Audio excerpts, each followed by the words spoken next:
a lot of people are fat because they eat too much. Now, there's a whole world of reasons why that is, but the fundamental point is you eat too much. And I think we need to get to a level of honesty about that, even. Because even if people say, well, I'm on medication. Well, yeah, sure, but you still eat too much. Yeah.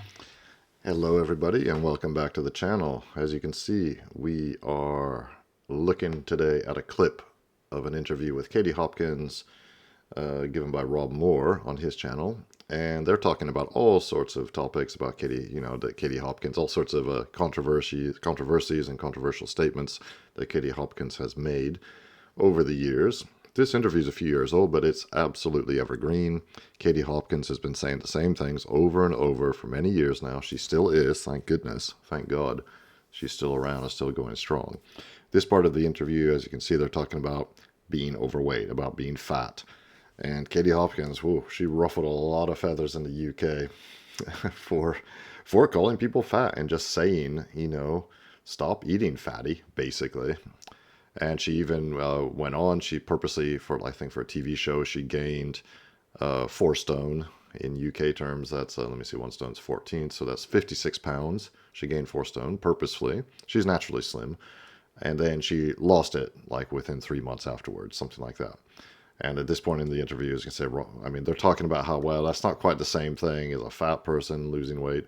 But her point was made. Let's let her say it. Katie Hopkins is always very entertaining, very personable, I think. And yes, she's provocative and all that. But if you can listen to her without getting triggered, you can learn a lot from her, in my humble opinion. So let's get into it right now. I wanted to be loved. And over time, that's not quite as needy, but that's what created that need to be liked, accepted, loved, respected, admired, noticed, whatever, in me. Because you've got a proper battering at school. Yeah, and so I'm fascinated by what has created the opposite in you. And I'll go there. Yeah. But just, so in terms of you being this big kid... By the way, I haven't got a maggot. Oh, you did it. I didn't even... No, I said it for everyone else, not for you. Yeah, no, that hadn't held my attention, but it might have helped someone else's, so that's good to My clarify. wife's happy, I'm just saying. Yeah, you got kids, right? Yeah. So it functions. Yeah. This is what we're also saying. No, my wife's good. But it's upsetting. It's still upsetting to hear what kids, because, kids are evil at school. And this is true today, every day. For some kid now, he or she has got the same thing you had every day. When they wake up, they don't want to go. And I think I hate that. I also hate the fact that you were fat and were allowed to get fat. What were your parents doing? Why were you the fattest kid? Well, so that's it in me. I'm I want to go and kill people. I can tell you why, because my mum and dad were so busy in pubs. We lived upstairs, and it was basically like go and drink Coke, go and get what you want. I was on my own. And then I built at the time, but you like sugar. And then mum and dad tried to get a handle on it, but I'd go and sneak in the cupboards and eat a whole thing of Jaffa cakes and all of that. Exactly. So definitely not on them. Because when I see fat kids, I look at those parents and I do want to say something, every time, on holiday. Yeah, I'm afraid I basically have to agree with Katie here that in the vast majority of cases, letting your kid get fat is really a type of child abuse, I would say. And not in the sort of the active sense of hurting your child, but you are hurting them. You're setting them up for a lifetime of problems. And, I know this from personal experience. I might talk about it more later in this clip if anyone's interested. But, yeah. Now, it's easy to blame the parents for everything, but in this case, you gotta show your kids the right way. You gotta show them the right way, and you gotta keep control of them, if at all possible. This holiday, when I see massive kids, I do, and the parents are usually chubbers. Yeah. You want to say, what are you doing? Yeah. Because that is the result. It's the bullied kid at school. Is there not a part of you that thinks, though, it's just their business, it's their life? No, you can't. Not on the fat If you thing. think it, you have to say it. No. I don't say it because I respect they're on holiday and I don't want to upset them on their holiday. But you don't mind painting it on your Twitter in front of 900,000 people? I don't mind putting on 1 million people. Oh, sorry. I don't mind putting on 9 4 inches, stone. if that's how we're doing it, 9 inches. If I don't mind putting on 4 stone and losing it again to prove fat people are lazy. I wanted to talk to you about that. That's not just putting it on Twitter, is it? No, it's a bit more invested. But let's go there and then back. So I would argue it's easier for you to put on 4 stone and lose 4 stone because you're coming from someone who knows how to be slim and you haven't got all those addictions, because usually people are over fat because of sugar addiction, need to be loved addiction, pain addiction, all that kind of stuff. I know because I've been there. You didn't have that. You went from skinny person who's never been fat, made yourself fat, made yourself skinny, but you basically went from who you are to someone else back to who you are. But all these people who are overweight, they didn't start from. They've got all that baggage going on. But what you're missing in your analysis is, imagine being a skinny person all your life and then trying to be a chub. I can tell you, for someone like me, putting on 4 stone, I'm not asking for sympathy. Yeah. I asked to do it. I said I'd do it. I did it. Putting on 4 stone when you're a whippet is no easy task. No. That is, I would have given up for sure, and I don't give up on stuff. I'd have given up for sure if there hadn't been a TV bloody series going on behind this. I'd have quit, because trying to force feed yourself. But you're choosing to do that, aren't you? This is why I said no sympathy for me, but I think about, oh, you're skinny, so it's easy for you to be skinny. Yes, it is. It is not easy for me to be fat, but I still did it. But it's easier for you to get skinny again, though. Yeah, except if you do that without needing a personal trainer like some of us might need, without needing a special gym, without needing to spend anything, with only doing it with a pair of sneakers and by walking, I think you're setting a fairly strong example of what can be achieved if you don't want to be tubs and you haven't got, or you're able to process emotional issues. Yeah. But I think my point rather being, there's been a lot of my life where people say you're lucky to be skinny. And I would always think, nah. No one's lucky to be anything. Yeah, and also, well, mostly just a lot of people are fat because they eat too much. Now, there's a whole world of reasons why that is, but the fundamental point is you eat too much. And I think we need to get to a level of honesty about that. Yeah. Because even if people say, well, I'm on medication. Well, yeah, sure, but you still eat too much. Yeah. That's all that the conversation I was trying to start, really. Well, I thought that was brilliant, by the way. And those kind of challenges excite me. I guess what I'm trying to say, and I'm not being provocative here, but I just kind of say I'm not sure it's an accurate split test, because what you couldn't, giving you all the baggage and the emotional pain that overweight people have had, and then doing it, maybe that would have been harder. Yeah, no, I think you're missing the point. Not many people have done it because it's bloody hard to do. You go around and ask some women how they would feel about becoming a tubs. That's not easy to do. And the risk that you take is that you don't know it's definitely going to come off the way you want it to. Yeah. Every person in medicine or science or Harley Street, where they had me being supervised, says, don't do it. Yeah. It's a risk. Why would you do that? No woman will voluntarily put on weight for any reason. No. So actually, it does break through a lot more things than perhaps you're seeing. Yeah. Because women spend their lives permanently on a diet. Imagine being that woman that goes, I'm going to stick on 4 stone. Yeah. Yeah. You spend your life on a diet. Yeah, I'm absolutely paranoid. Why? I've been paranoid about getting fat since I was 12 years old when I lost all the weight. But do you set a target for how far you're going to walk a day? No, I just know that if I get tight in a 34-inch waist, I'm normally about 32. And if I get to because I have 2 wardrobes, a 32 and a 34. Do you? Yeah, I do. And if I get to 34 and it's tight, all the pain comes back from when I was a kid. Challenges down the gym, running all the time, loads of weights, and I sort of oscillate between 77 and 83. I've got a lot of baggage around this, and you have. I didn't think this podcast was going to go this way, but it's cool. It doesn't have to go. No, you're right about that.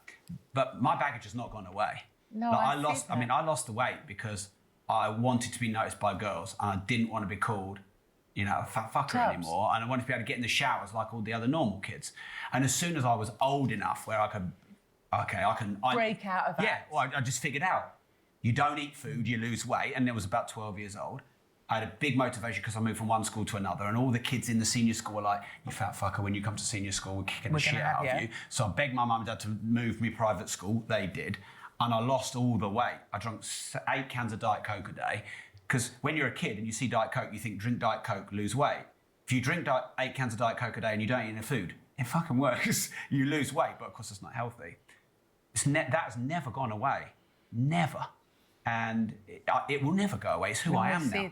It's who I am, and it'll be something hardwired in. Yeah, but it has an upside. It has an equally upside benefit, because I care about people because of what I didn't get when I was younger. I care about my clients. I want to make people happy because I didn't have it. Yes, and there's a similar thing I have with many people who maybe did like Fat Story or watched it or decided to do some steps or do the, you know, we were doing marching in the ad breaks, we were doing walking up and down your stairs, because the point was you didn't have to spend any money. That was the key to this whole thing, otherwise it's pointless. Yeah, because that's procrastination, isn't it? If you've got to spend money to lose weight, it's not going to help someone who's got 3 kids and no time. No.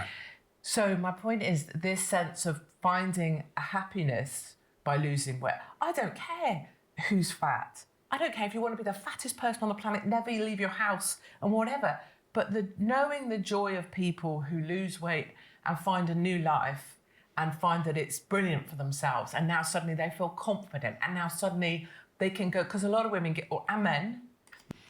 So yeah, interesting conversation. Of course, there's several dimensions to obesity, you know, gaining weight and losing weight and the reasons for it. But at the end of the day, whatever the reasons that have caused you to become fat, you will have to do something. I mean, if you want to do something about it, if you want to get slim again, you're going to have to do something. And the basic something you're going to have to do is, for a while, obviously, eat fewer calories. Depends how fast you want to lose it. I can tell you the fastest way to lose it, but it's extremely simple. I think I mentioned it on another video. It is extremely simple. Doesn't cost a thing. It's extremely simple, but it's not always easy, and that is a complete and total fast. And yes, I have done this. I did it, I've done it 3 times in my life, and the last time I did it was from May 8th to July 21st, 2023. 75 days, total fast. My goal was to lose 30 kilos, which is 66 pounds. Total fast, the only thing, I drank 0-calorie sodas during that time, you know, of all kinds, just to have something to taste. And also electrolytes. So I'd put a couple like potassium and salt, and was there something else? Maybe magnesium. I can't remember the exact. And I would just mix them with water and drink that throughout the day, just to make sure your body's getting electrolytes, because you do need that to function properly. But 0 calories, not intermittent fasting, not juice fat, nothing, 0 calories. Yeah, for 75 days. It seems impossible. I would have thought it impossible myself. But I just started and kept going. Now, of course, you don't have to like set yourself a goal to do that. And I had a specific goal in mind, because I was going to a big event, and I didn't want to look super fat at that event. And that was enough. Also, I didn't want to have to like buy a new suit just because I was so fat. So that was enough, that vanity and the time limit. There was a time crunch. You know, the big event was on the 25th of July. So I stopped the fast on the 21st of July so I could slowly start eating gently again. And it is absolutely possible. 100%. If like I was 30 kilos overweight or 20 kilos overweight or even 10 kilos overweight, you have plenty of food on your body. You have plenty of energy in your body. That fat is storing loads of energy. The hard part of a total fast was not hunger pangs, in my case at least. Only a few times throughout that 75 days did I actually feel hungry. The hard part was psychological. I was like mentally hungry, emotionally hungry, psychologically hungry. But the physical hunger, no, that wasn't really a thing. And I also had energy. I didn't work out or anything during that time. I didn't even really do much exercise at all. But I did work. I did my normal work. I have a sedentary job. I work at a computer. But I was able to work. And in fact, keeping busy is the best, in my experience. It's just the best thing. Keep busy. Just do things. Preferably things away from a computer. And don't watch cooking videos or food videos or things like that. That's a way to really mess with your mind. I know that from previous experience. But it absolutely works. So that's the fastest way to do it. Now, the most important thing is after the fast, you have to be careful not to just go crazy afterwards. And I did very well after that fast. So I ended it July 21st, 2023. And until the end of 2023, for the 6 months afterwards, I was fine. I put on like 1 or 2 kilos after coming off the fast, but I was perfectly good weight. All my old clothes fit. It was amazing. But then unfortunately in 2024, I let myself go again. So and now it's early 2025 and I'm going to have to do something. And I have another big event coming up, this time in May. So I'm probably going to have to do the same thing because I'm running out of time, and I refuse to buy a fat suit, or a suit that can handle my fatness. So it's an ongoing thing. If you've had that problem, which I've had throughout my life since about the age of 12, I was a skinny kid and then got fat right as I was entering puberty, which is very bad time to get fat. I've had lots of ups and downs throughout my life. But at the end of the day, it is up to you to sort out whatever it is that's driving you to gluttony. And in my case, I know it is absolutely gluttony. Like this, I don't know, it's some sort of psychological fear of not getting, like you think you're not going to get what you want or need or something like that. So therefore you grab everything you can. It's a bit like that. Anyway, enough of my fat story. If anyone's interested in more information about total fast, let me know in the comments and maybe I'll write something up. So thank you for listening, if you're still listening, and let me know what you think about Katie Hopkins. Like and subscribe if you like this kind of content, and I will see you in the next video.